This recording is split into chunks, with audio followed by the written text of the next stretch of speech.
Hola, soy Fernando Barrera, soy el secretario de Profesionales de la Seccional de Trabajadores Públicos Nacionales y el Gobierno de la Ciudad Autónoma de Buenos Aires de UPCN.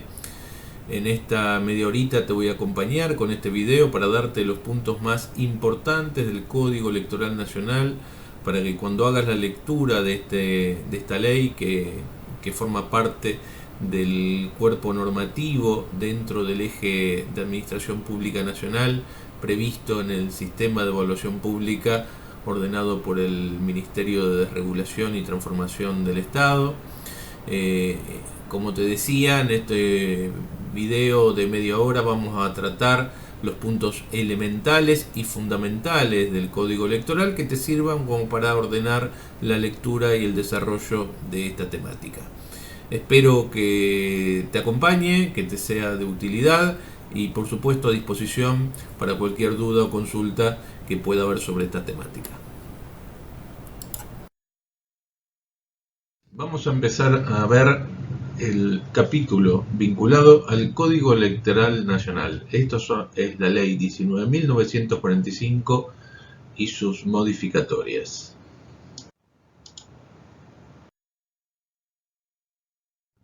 Las partes del Código Electoral está dividido en calidad, derechos y deberes del elector. Esto tiene que ver con los registros de electores y el padrón electoral. Las divisiones territoriales y la organización de la justicia electoral. Los actos preelectorales, el acto electoral, el escrutinio, la violación de la ley electoral. Y vamos a ver un capítulo más vinculado al sistema electoral nacional. Esto es una síntesis de los puntos que vamos a tratar en el curso de hoy.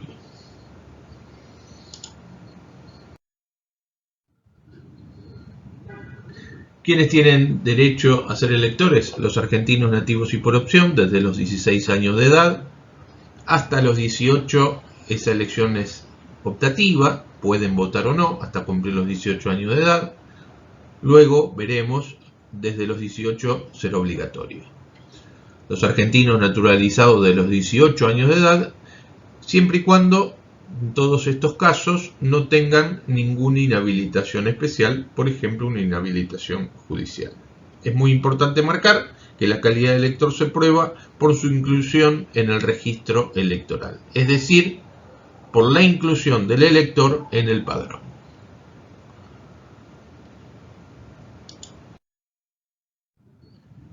¿Quiénes quedan excluidos del padrón electoral?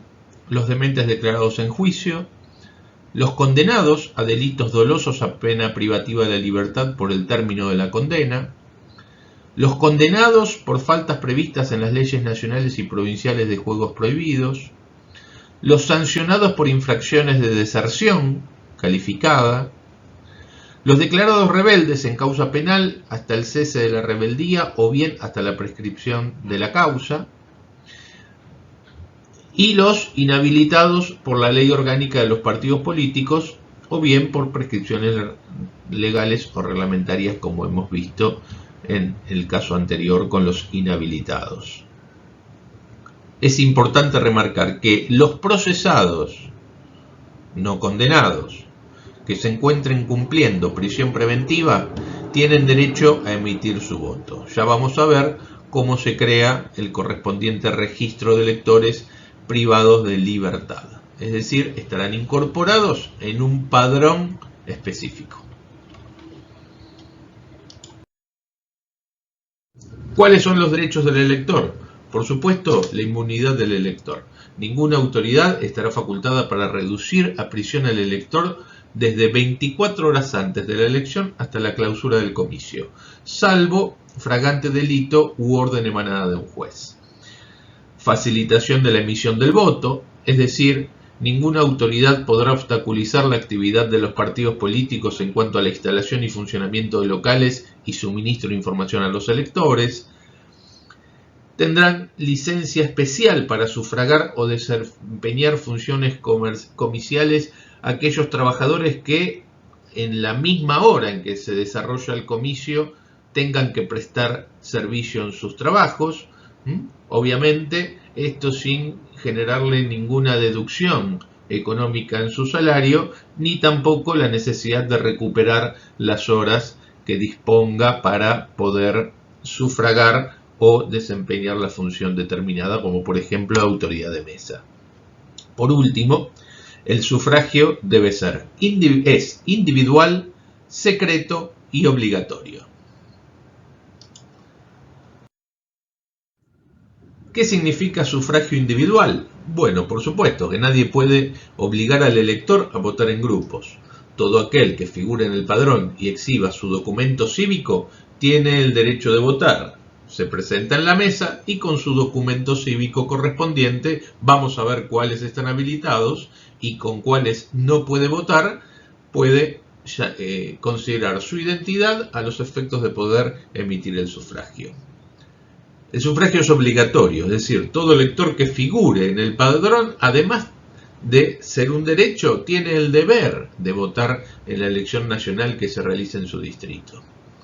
¿Quiénes están exceptuados?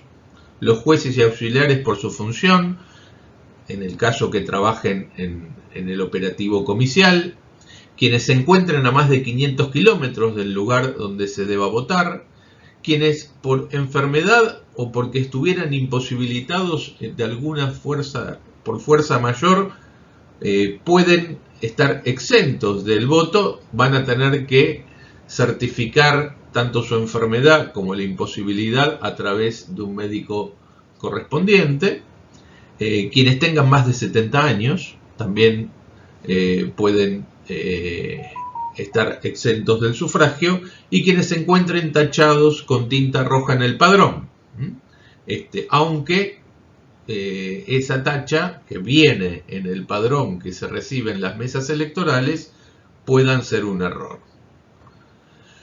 Por último, el voto es secreto, es decir, el elector tiene derecho a guardar el secreto de su voto y ningún elector puede comparecer al recinto de la mesa formulando manifestaciones que importen violar tal secreto. En el caso que así fuese, se aplicarán las sanciones previstas en el mismo Código Electoral por violar el secreto, la condición del secreto del sufragio.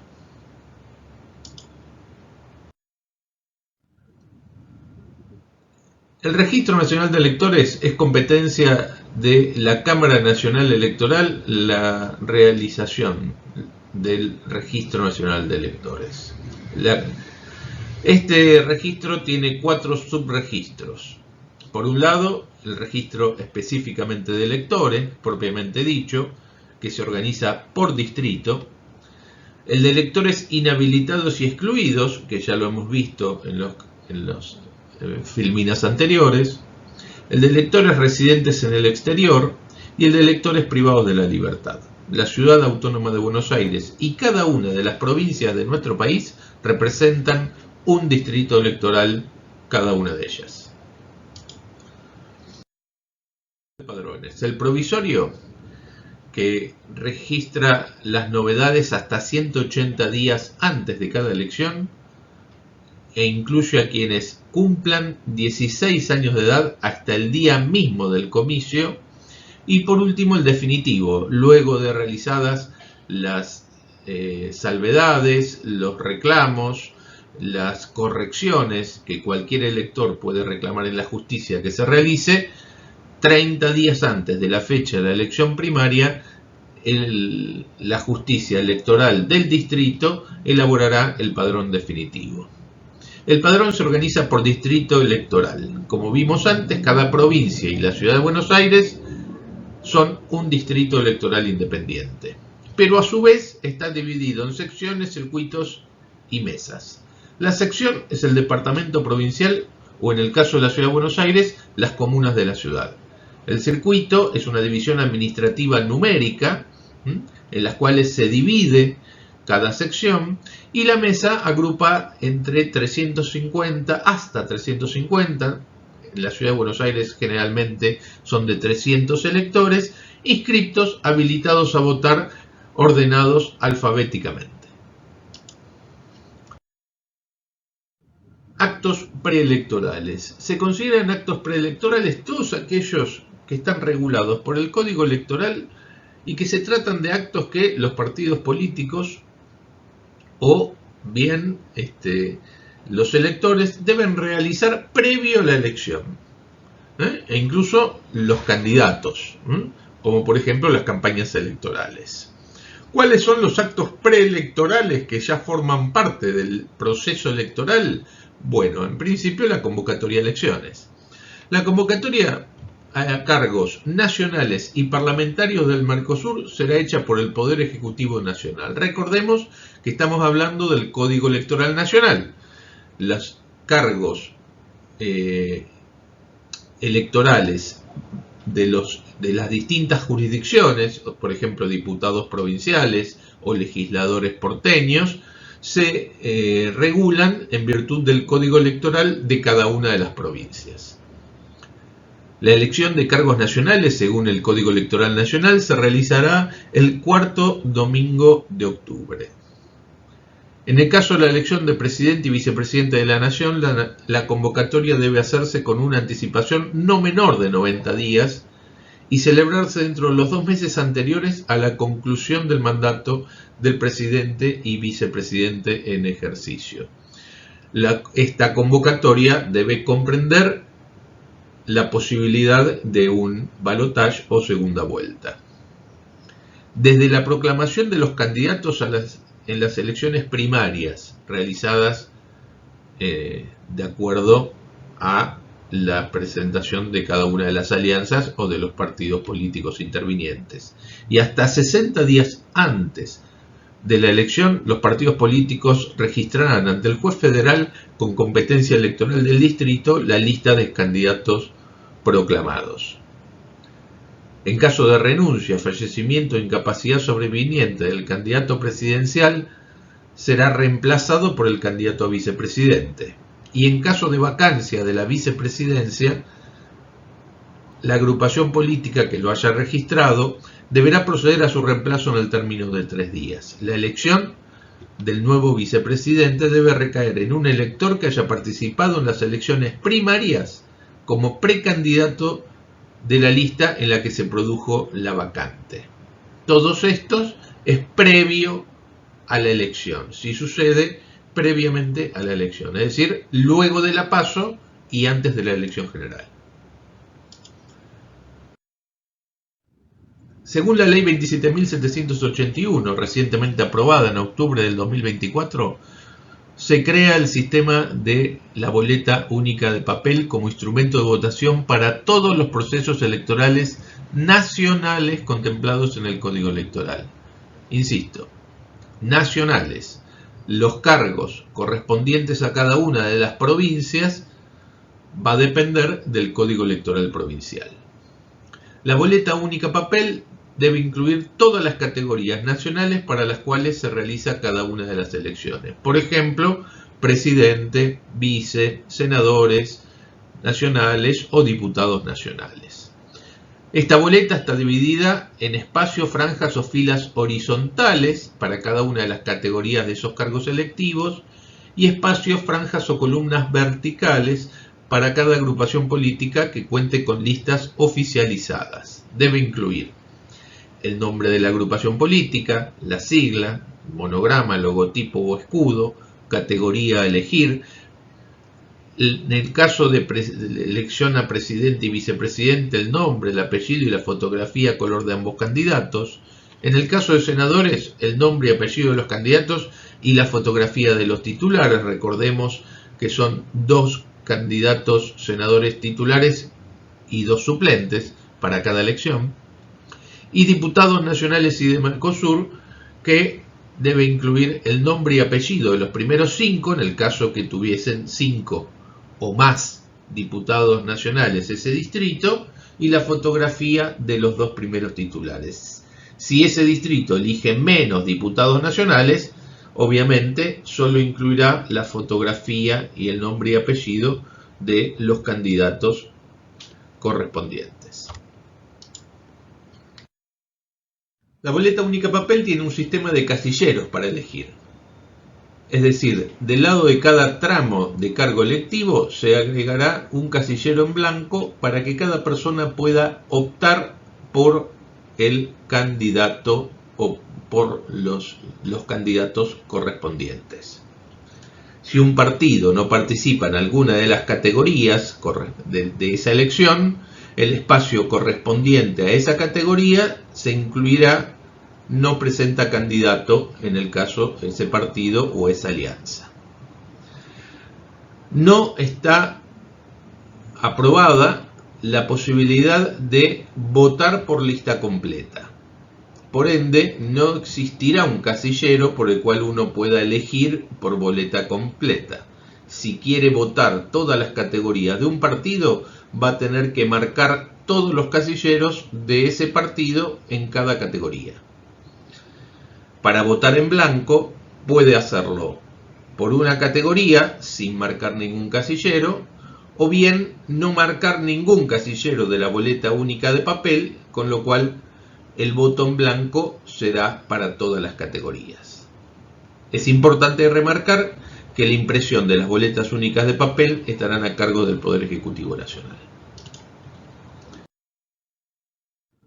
Las campañas electorales también son actos preelectorales. Se deben iniciar 60 días antes de la fecha de las elecciones generales y finalizan 48 horas antes del inicio del comicio. Queda prohibida, por supuesto, la emisión y publicación de avisos publicitarios en medios televisivos y radiales 35 días previos a la fecha fijada para el comicio.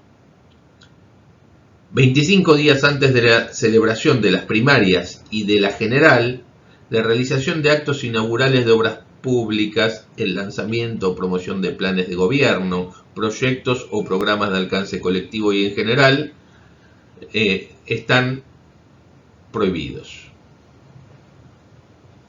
Se establece la obligatoriedad también de, en el caso de la elección de presidente de la Nación, de 2 debates preelectorales públicos.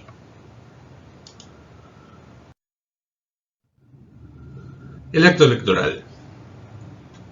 Se cuenta prohibida la reunión de electores o el depósito de armas a menos de 80 metros alrededor de las mesas receptoras de votos, es decir, de las escuelas, por ejemplo. Lo mismo que realizar actos públicos de proselitismo o apertura de organismos partidarios dentro de ese mismo espacio territorial, es decir, dentro de los 80 metros de las mesas receptoras de votos. Está prohibido también la realización de espectáculos populares hasta después de 3 horas del cierre del comicio, es decir, después de las 18 horas, así como el expendio de bebidas alcohólicas, e incluso a los electores, por supuesto, tienen prohibido la portación de armas o el uso de banderas, divisas o distintivos al momento de emitir el sufragio, como ya lo vimos, para no violar el secreto electoral, el secreto del voto. Asimismo, está expresamente prohibido dentro del Código Electoral, según las nuevas modificaciones, el de tomar fotografías de la boleta única de papel durante los comicios.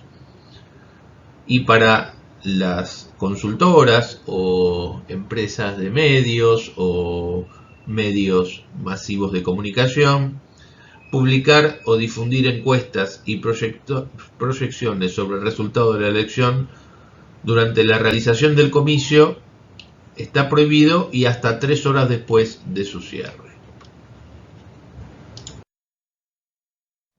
Cada mesa receptora de votos tendrá como única autoridad un funcionario que actuará con el título de presidente de mesa y estará asistido por un suplente que lo reemplazará durante su ausencia, al cual designamos como vicepresidente. Las autoridades de mesa deberán figurar en el padrón de la mesa para la cual sean designados. Pero es importante remarcar que la única autoridad será el presidente de mesa. El comicio se desarrollará de 8 a 18 horas, siendo a las 7:45 la hora de ingreso de las autoridades de mesa al establecimiento electoral, y hasta las 8:45 tienen tiempo para dar inicio a la apertura del comicio con la apertura de la mesa y de la urna correspondiente. Si a las 8:45 el presidente de mesa no abrió o no se abrió una mesa electoral, ello deberá ser tomado conocimiento por el representante electoral, quien deberá dar inmediata intervención a la justicia electoral del distrito correspondiente a los efectos de que determine la situación de esa mesa y de esos electores. Los electores podrán votar únicamente en la mesa receptora de votos en cuya lista figuren asentados y con el documento cívico habilitante. Si por deficiencia del padrón el nombre del elector no correspondiera exactamente al de su documento cívico, el presidente de mesa, que es la única autoridad de la mesa, podrá consultar, hacerle preguntas al elector a los efectos de determinar su identidad y resolver esa diferencia. Asimismo, si no fueran coincidentes con el padrón alguna información vinculada con el número de documento o el lugar o el domicilio electoral en el que figura inscripto, pero sí su nombre completo y su apellido, siempre es facultad del presidente de mesa determinar la identidad del elector y habilitar su voto. Puede votar, con relación al documento cívico habilitante, puede votar el elector que se presente con un documento posterior al que figura en el padrón, pero no podrá hacerlo si se presenta con un documento cívico anterior al que figura en el mismo. Por ejemplo, si figura con un documento nacional de identidad y se presenta con un documento nacional de identidad duplicado, podrá hacerlo. Pero si figura con una libreta cívica y se presenta con un documento nacional de identidad, también estará habilitado a votar. Pero si figura con un documento nacional de identidad y se presenta con una libreta de enrolamiento, un documento anterior, no podrá ejercer su derecho al voto. Durante la marcha del comicio, lo único que pueden resolver las autoridades de mesa y los fiscales es la impugnación del voto. La impugnación tiene que ver con la identidad del elector.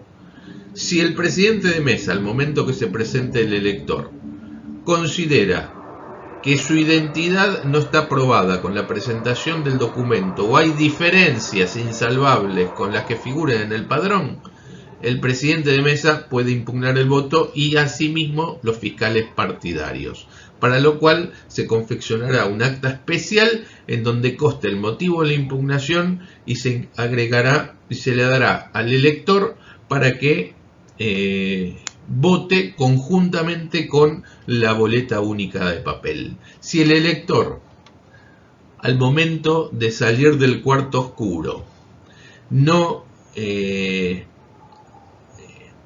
eliminó el acta por el cual se pone en duda su identidad y se impugna su voto, se considera que es una prueba de veracidad suficiente de la impugnación de ese voto determinado. Siempre el elector vota igual en la boleta única de papel y este voto impugnado se agregará a la urna en el sobre correspondiente para ser resuelto luego en el escrutinio definitivo a realizarse en la Junta Electoral.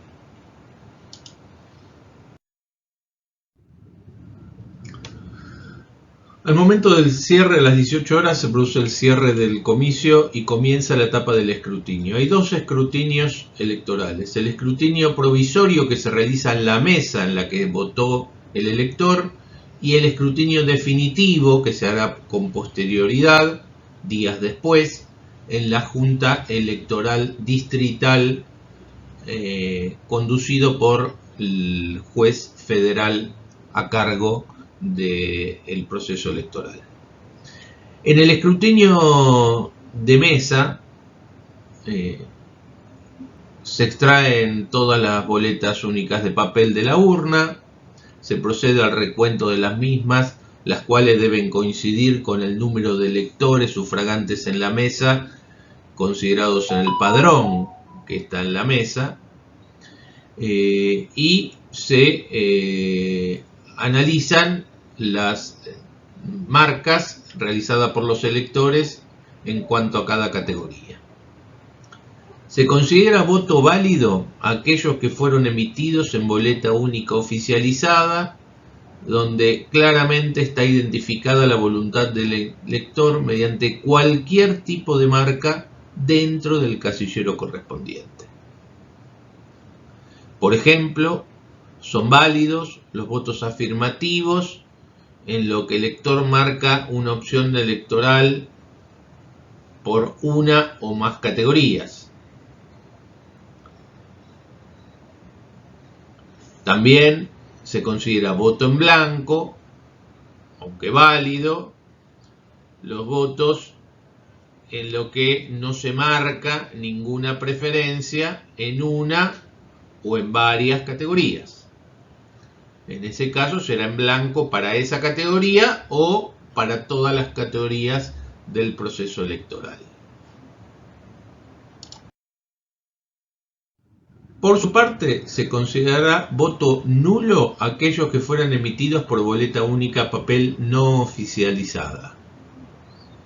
O bien, los que, a pesar de haber sido emitidos en boleta única oficializada, contiene dos marcas en distintas agrupaciones para la misma categoría. En ese caso, será nulo la elección a esa categoría correspondiente. También puede suceder que la boleta única papel se encuentre rota y que esa rotura impide certificar la voluntad del elector para esa categoría o esas categorías, para lo cual se considerará nulo el voto para esa u varias categorías que se encuentren afectadas por esta rotura. Lo mismo puede suceder con relación a inscripciones, imágenes o leyendas que se realicen sobre la boleta única de papel sin considerar o que no puedan considerarse una marca especial o una marca en el casillero correspondiente que exprese voluntad del elector. Si hay inscripciones fuera de lugar o imágenes o leyendas agregadas en la boleta que impidan o que no puedan considerarse como una marca de opción, esa boleta será inválida, ese voto será nulo. En el caso de que se agreguen objetos extraños a la boleta, al pliego de la boleta única de papel, también este voto será considerado nulo.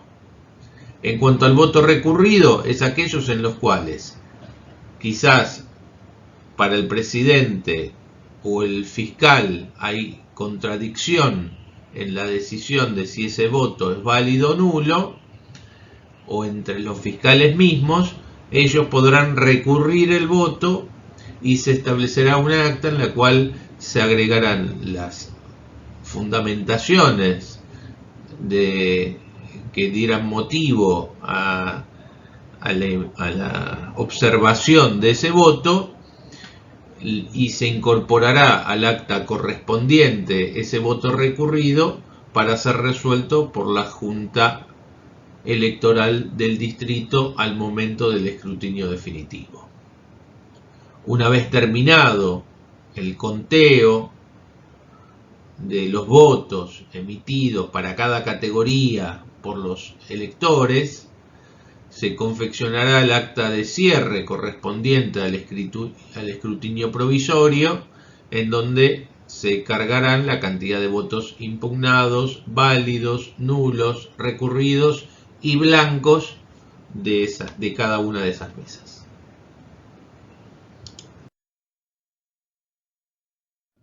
El escrutinio de la Junta Electoral Distrital se realizará con posterioridad con la presencia de los fiscales partidarios debidamente designados al efecto.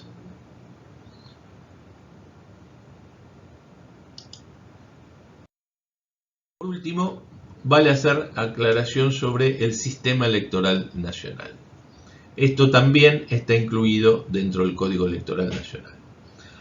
En el caso de la elección del presidente y vicepresidente de la Nación, hay que recordar que ambos son elegidos simultáneamente y por fórmula.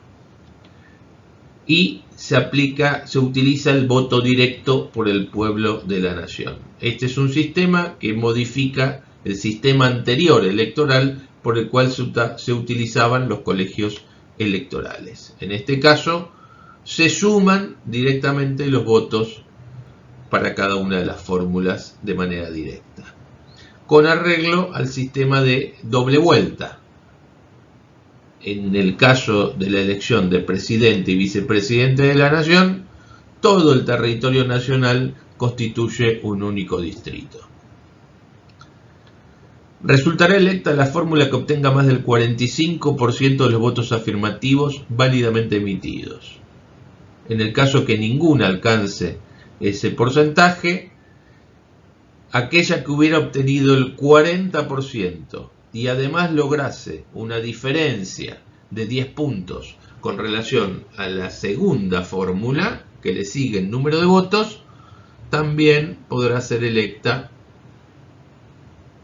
presidenta y vicepresidente de la Nación.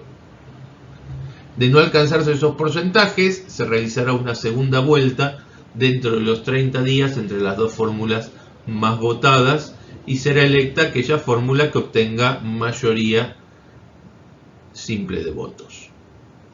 Si dentro de los 5 días de proclamadas las dos fórmulas, una de ellas no ratificase su voluntad de competir, será proclamada electa la otra fórmula. En caso de muerte de los dos candidatos, de cualquiera de las dos fórmulas más votadas en la primera vuelta electoral y antes de que se produzca la segunda, esto siempre y cuando no haya sido electa ya una de las fórmulas, se convocará a una nueva elección.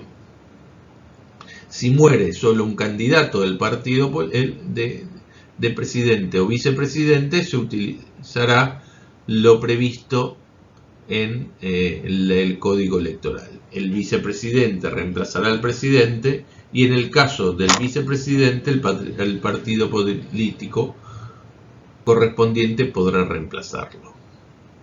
En caso de renuncia de alguno de los candidatos de las dos fórmulas más votadas en la primera vuelta, no podrá cubrirse la vacante producida, y si renuncia un candidato a presidente, su lugar será ocupado por el candidato a vicepresidente.